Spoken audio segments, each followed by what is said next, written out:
Second semi-final is on the grid already, and it looks like the guys are good to go. So let's take a look at the lineup for semi-final number 2.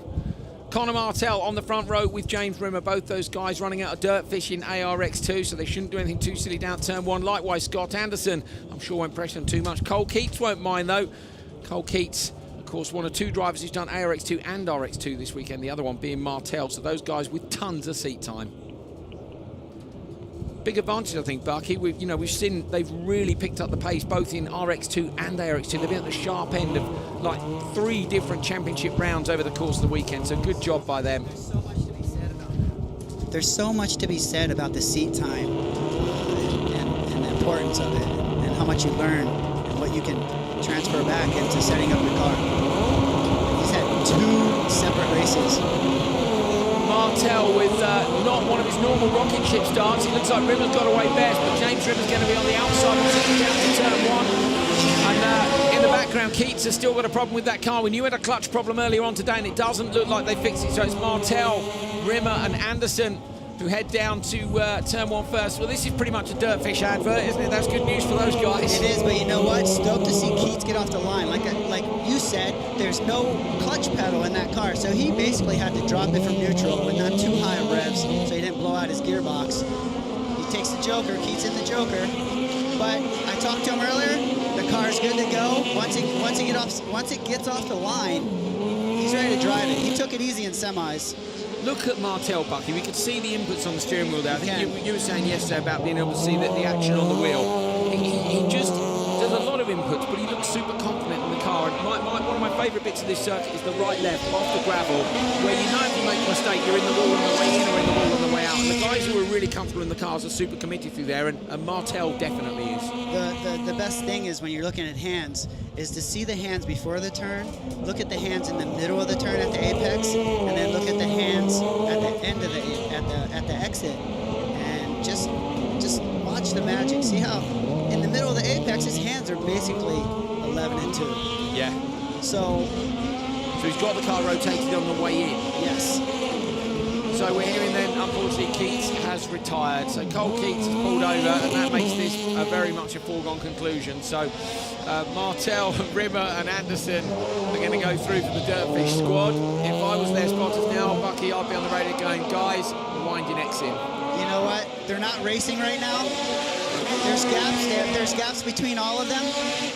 I say just drive the cars to the finish line. You could save tyres too here, you know. I mean, totally could. Of course, they, bear in mind all these guys are on limited numbers of tyres for the weekend. Although we don't think they'll use them all. Of course, they've had a double header though this time, so maybe not. But you could definitely just slow it down just a little bit. In fact, if they wanted to, they could head back to the paddock after 3 laps because they'd still be classified ahead, so they'd go through. But I don't know. I imagine the stewards might have something to say about that. Yeah, we would like to see a show, but we'll save it for the final. Yeah, we let will. these guys finish this race off, and we'll just talk about the Dirtfish show going on right now. Yes, isn't it? This is the really Dirtfish demo. Yeah, they'll be over the moon up there, I'm sure.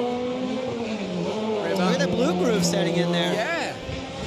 They don't seem to water the track quite so much this afternoon. We saw a few times that they watered the track this morning, and of course then we had the rain last night for the semi-finals, which really mixed things up. And they don't seem to have watered it quite so much. So we've got dust picking up. We know we've got a few ruts out there, but of course we've got double the cars running that we normally have here when we come with the World Championship only, with ARX here as well. We've got another 8 supercars, another 10 ARX2 cars. So you can see there, particularly Martel over the bumps. And we talked a bit about it yesterday, Bucky, but these guys have like lay-down dampers in the car, don't they? Yeah, they do. Very, very different setup with the dampers. They kind of run kind of X'd up in the back. You can see there that Rimmer got out in front of Anderson.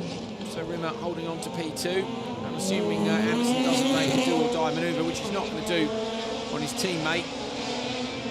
That will be, see those guys on row 2 and row 3 in the final. James made the final yesterday, didn't he, which was good for him. Yeah, it was. He had some misfortunate. Anderson was doing well, wasn't he, of course, until the rain. And he had that moment in turn 1. Every one of these guys have had their moments. I mean, there is no like favorite here. tough weekend too for the guys who are working on these cars, Bucky, because, you know, it's not like you come in and just go, oh, just dust it off and stick a bit of fuel in it. You know, every time you run one of these cars, they're running close to the limit of what they can do anyway because race car.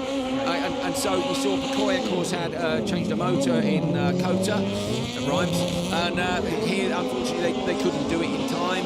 He did finish yesterday's round, but today, you know, he had to withdraw because the engine was broken. They couldn't change it in time. So, yeah, the cars are taking a beating, and to do a double header like they've done, day two is always going to be harder.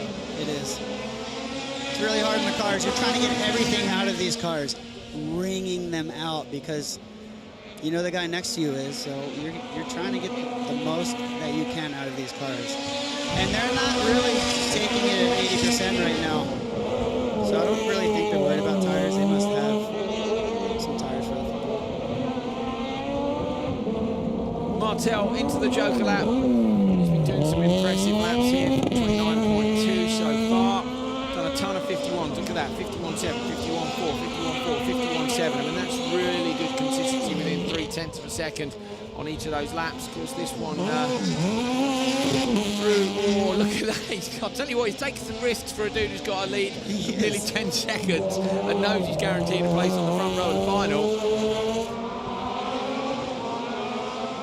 Connor raced in the earlier race, the RX race. He was running in second, and he went for the pass for the win and clipped the tires on a very, very, what was it, second to last lap? Yeah, it was RX2, wasn't it, in the car run by Eric Farren's squad.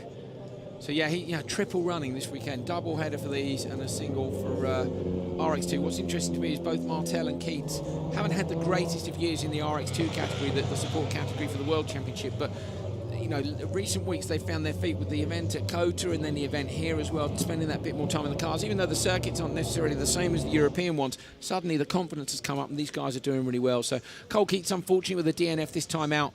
Connor Martel, James Rimmer and Scott Anderson are your top three.